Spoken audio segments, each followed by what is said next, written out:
What's up guys, NepentheZ here and welcome to the fifth and final portion of the draft challenge video with myself and A9 Skills. Today we are doing the rest of the world draft, so we are not allowed to take any European or South Americans. It has to be anybody else.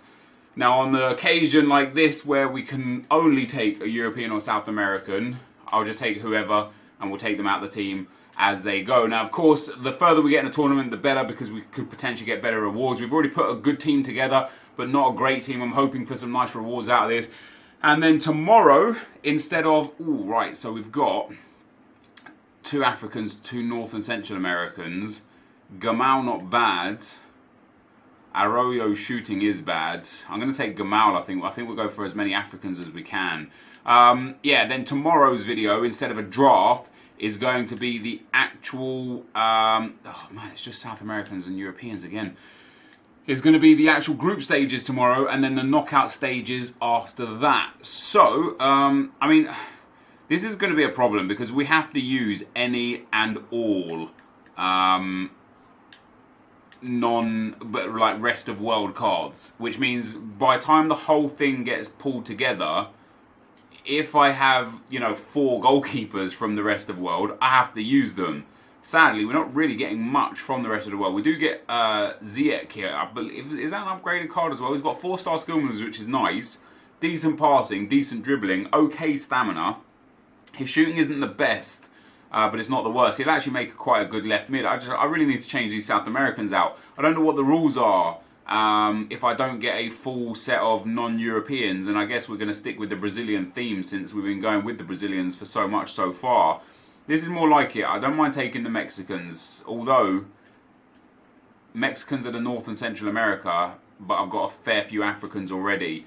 On this one occasion, I'm going to take Mboji, just because I know I can get him a soft link in somewhere, or a hard link in somewhere. Ooh, that's nice. That's much better. We get Mehdi Benatia there, and we're going to flip him over to left back and get him some chemistry there, which isn't too bad at all. And then our next pick, hey, that's okay again. We get a North and Central American in Aguilar, and that's actually a decent card at right back. Our team so far, not ideal though. We don't get anything that will help us here, sadly. Let's take the South American, just because we've got some South Americans in there. We've only got 5 so far from North and Central America. I don't even know if we're going to be able to field a full 11. And even if we can field a full 11, I don't know how good it's going to be. We get Dos Santos to come into the team.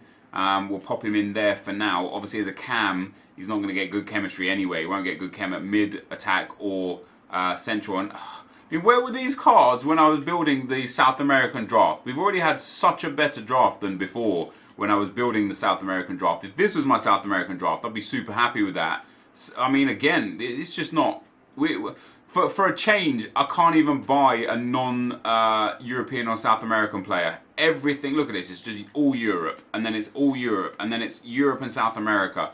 And we're just getting shafted on having the opportunity to pick up the Central European, Central American and North American, and the, I literally can't get a break here. I'm just going to take the highest rated outside of that. I don't know what I'm going to do if I don't get 11 players. Have we got any South Americans here? We haven't. I'll take Sergio Ramos though, because he's a good card. I mean, I'm going to have to... Alright, here we go. We finally got another African, El Mohammadi, which is okay, because we'll throw him in midfield there. But I think if we do that... No, that doesn't even help. We might be able to get some more chemistry out of this. But El Mohammadi gives us a good link up front. Next pick, Dybala, Maradona. I mean, I'll take Maradona. I mean, this is going to be a super high rated draft, to be perfectly honest as well. Alright, Costa, the Costa Rican card. This is rough. This is really, really rough. Swap those around. We're up to 61 chemistry. This is not good. I don't have a goalkeeper. I don't think I can't field 11 players. We'll take Bobby Firmino there. A lot of Spaniards in there as well, though. And then last but not least, we get Balde, which is okay. We're going to put Balde there, and then we're going to swap these 2 around. Oh no, we're going to keep Balde down at left back because he gives a strong link into Mboji. What we'll do is we'll play him down there, And we'll play the right back up there and get chemistry. Oh, maybe we do that. And then in centre midfield, I guess put Maradona in because he's not from, you know, I mean, we have to have two non-European and South Americans. Like, we have to have two non-rest of world cards in here because everything else here is South American or Europe. And, I mean, we've got some great cards and players here. And I tell you something, guys, I don't think we're going to get far in this draft, obviously. However, I will put Manuel Neuer in net, just because he's way better than Ospina. But we have 59 chemistry. We have got a wild team. And we are in trouble. I don't know. We're about to find out what you get for losing in the first round of the draft again for the second time, because this is our squad.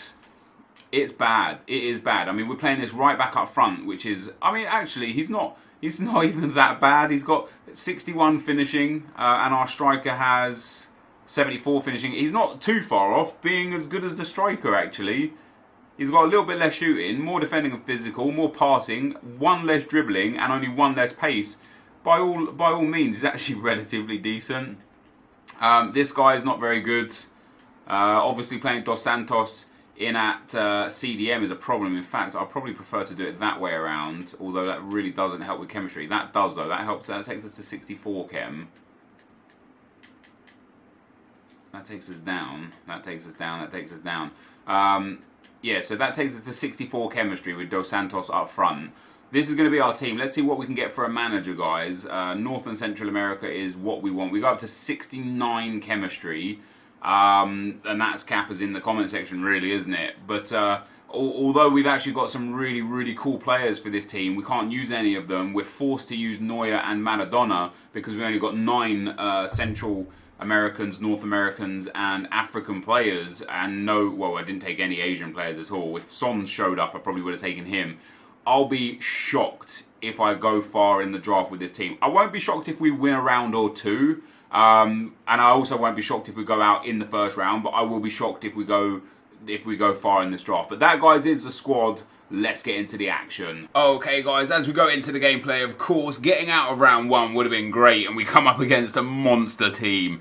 Messi, I believe that's Farfan, Neymar, Nakata, Moore, Thiago Silva, Dani Alves, Alexandro, David De Gea, Fernandinho, and Biglia in there as well. And what I didn't realise as I went into this game is that my opponent had a guest. And as I've always said, you know, the guests can be either very, very good or very, very bad. There's never really an in-between. And the reason why they could be very, very bad is because if they're just generally bad players and they use second man press a lot and don't understand how to track runs and stuff, what they'll end up doing is pulling multiple defenders wildly out of position, leaving huge gaps. However, on the flip side, if they're good, not only can they cover passing lanes and press at the same time, but offensively they can just make runs that you as one person quite simply can't make, you know. So I was worried straight off the bat that, hey, this could be a bit of a problem here against a guy with a guest. But after 40 minutes, I got our third goal. They weren't very good, and we go through with a 3-0 rage quit. And I tell you what, I was super, super chuffed with that. I was like, you know what, with the team that I've got against the kind of teams that I'm going to be coming up against, although, you know, I'm sure somebody will quote and reference in the comment section, I thought team didn't matter. To a degree, team doesn't matter. Team matters more and more and more the closer to a quality of opponent as you get, as we come up against another absolute monster team. And once again in this game, I didn't recognise, but my opponent had a guest again. So that was my bad there. But yeah, the team doesn't matter to a degree, and I don't think I've ever said team doesn't matter. I just don't think it matters as much as people think it matters. Like, if you've got like an OP meta team and you come up against someone with a full icon team and they absolutely destroy you, that probably wasn't because of your team. That was probably because they were just a much better player. However, if you have a team, quite like I've got here, with really low chemistry, really awful players that don't fit your team and are just generally quite bad, wildly off chemistry, with no pace, no key stats in key areas, this is going to have an impact on your gameplay, even if you play against someone inferior. And especially if you play against someone who's as good as you, better than you, or nearly as good as you. You know, if you're kind of like an elite 3 guy and you come up against someone who's like a gold 3 guy and you have like a super inferior squad, that gold 3 guy is going to have a great chance to beat you because he understands the game mechanics well enough, and that's where the team will make the difference. I went 1-0 down against these guys. They scored a nice goal, pulled it back to 1-1, and then they scored for 2-1. I send Dos Santos clean through here. He slides through with Vincent Kompany. He does get a red card, so I was super happy with that, and I thought initially it was a penalty. I thought it was in the box, but the ref pulled it back to the very edge of the box, and like an idiot, I completely gave away possession from this free kick. So I'm up against 10 men. They haven't paused it to change that. I should have probably got a better shot away there. I probably actually just should have shot the first pass instead of trying to lay it back in for a shot. I probably just had that first shot. But from the counter-attack, they actually ended up getting in behind and scoring to make it 3-1. And upon making it 3-1, they then paused it and brought in a brand new centre-back. And that's the problem with goalkeepers off Chem, right? A 4 Chem David De Gea doesn't get anywhere near that. A 10 Chem David De Gea saves that comfortably.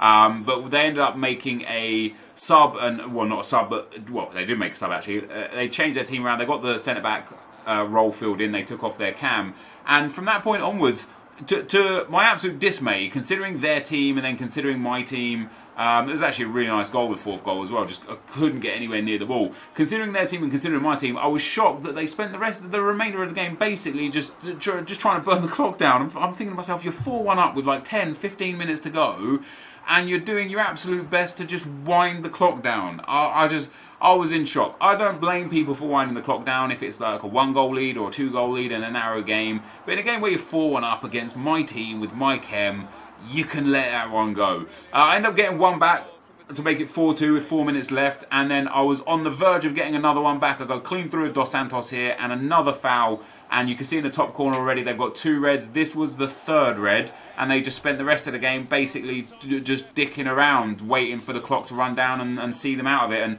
sadly, it worked for them. So not necessarily a deserved loss, but not an undeserved loss. They probably deserved to win. They scored some really nice goals, and my team just was unable to compete with the monsters in the team that I faced. So we end up losing in the 2nd round here, guys. It was expected to lose early in this draft with this team. This is going to be the end of the gameplay. Let's get into the packs. So, guys, as expected, it was always going to be a tough challenge. We end up losing in the 2nd round, 4-2.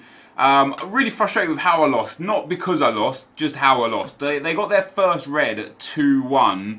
And I made an absolute mess of the free kick. They countered and scored to make it 3-1. And that was so frustrating because at that point, they paused it, swapped around their team and got another defender in. And then genuinely spent the rest of the game just trying to hold on to a 3-1 lead. A couple of counter-attacks here and there because obviously I'm all out attack. Eventually got a 4th, and again, just passing the ball around the back. I mean, against my team, with my players versus their team, even with 10 men, and the fact that they had a guest, so it was even more difficult for me for some regard. I just couldn't believe they were playing like that. But it was brought on by my stupidity of giving a free kick away. I had a chance to make it 2-2, or at least just keep it at 2-1 and stay in the game, and didn't really do very well with that. And then late on, they just started fouling on purpose, getting red cards. I tried to start shielding as much as possible to try and get as many red cards to see if I could have them forfeit the game if they didn't know about that. But sadly, I could only manage to get them 3 reds. Both games, funnily enough, I came up against a guest. And that seems to be something that happens a lot in the World Cup draft mode, because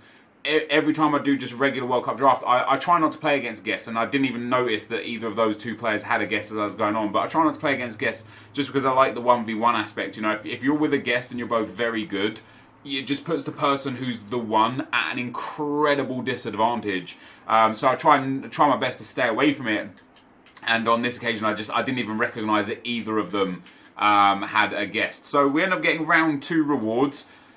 I don't know what this is going to mean for us. It means we're going to get a South America's player pack, 2 North and Central and 1 Africa's. That's not ideal for us. I'm hoping that South America player pack might contain something a little bit decent so that we can upgrade our squad. And then, of course, tomorrow's episode is going to be the group stage games, all 3 group stage games. So we get Hassan, Bamu and Bunu. None of those 3 are going to go into my team. Yeah, I'm hoping that we'll get a good group stage run, qualify, and get ourselves something good out of the 7.5k pack that comes along with the group stages. We get ourselves a Reyes, so we get another Mexican, which is nice, just because he might well just fit into the team for a chem boost or something like that. We get Torres there, the Panama striker, and Dos Santos, who we've already got, I think, 3 times now from these rewards. We get another North and Central America players pack. I actually don't think there's any/many players that can help boost our team at this stage. We are going to get another Mexican, a centre mid. Is that Guardado? Or Herrera? That is fantastic. That is a big help. We didn't have him previously, and he is definitely one of those missing pieces of the puzzle. And once again, we get Dos Santos again. We also get Araujo as a centre-back. That's not a bad centre-back. Another Mexican. Let's put him in there instead of Murillo. Got really similar stats to Murillo, funnily enough. We'll send Murillo in. So we could probably get in a really high-rated Mexican squad. We'll send Dos Santos to the transfer and a high-rated Mexican squad, but a really high-chem Mexican squad. And then South America players pack, unless we get something outrageous out of this, which we're not going to, it's probably going to be pretty much the team that we've currently got. So we get Gaston Ramirez, Paredes and Diaz. Remember those names, Paredes, Ramirez and Diaz there, guys. Let's go and have a look at what our final team is going to be. I know I have some South Americans. Somebody said swapping Miranda and Rocco will give more chemistry. I didn't think it did, and it definitely doesn't. So what we're going to do... Oh, what happened to the Mexicans that went here? So we threw 3 Mexicans on. Herrera. I didn't get Guardado, did I? I didn't get Vea either. Araujo and Reyes were the 3 that we picked up. And this is good because Araujo gives us a chem boost. We didn't get a goalkeeper, which is sad. And Herrera as well. Ooh, that's tricky, isn't it? We could get him there instead of Lozano. I kind of need Oscar to give the link to Miranda for that. We don't have a good goalkeeper, sadly. Who's a better defender? So Leon is a better defender. So I want to play Herrera. So we're going to play Herrera instead of Dos Santos in that midfield area. So that's going to be our team, guys, going into the group stages. We're going to have Hernandez and Jimenez up front with Dos Santos. I might actually convert Dos Santos. Which one of these Dos Santos is better? So Jimenez is actually just a better player than Dos Santos. A little less dribbling, way less passing, but he's my attacker anyway. Better physical. So yeah, Jimenez and Hernandez up front. Dos Santos and Herrera in the centre of the parks with Oscar and Lozano on the wing. And what we'll do is we'll probably go into the 4-1-2-1-2. No, we'll probably go into the 4-4-2 actually. I'll probably actually stick with Lozano and Hernandez up front. We'll keep Herrera and Oscar in the middle. We'll go Dos Santos one side, and then I'll sub off Jimenez straight away for Sané, Walcott, Inui, Mane, Sané, Walcott or Inui, no problem. And yeah, Lozano will go out front. So that is what our squad is going into those 3 knockout stages. I hope we can win through them. I hope we get something good out of it for a reward. If not, that'll be just one more episode because I have a feeling Skills Team is going to be good enough to go through. But this is going to be the end of the video for today, guys. If you did enjoy it, be sure to leave a like, rate, and comment, and subscribe to my channel if you haven't already. But for now, guys, I'm out. Peace.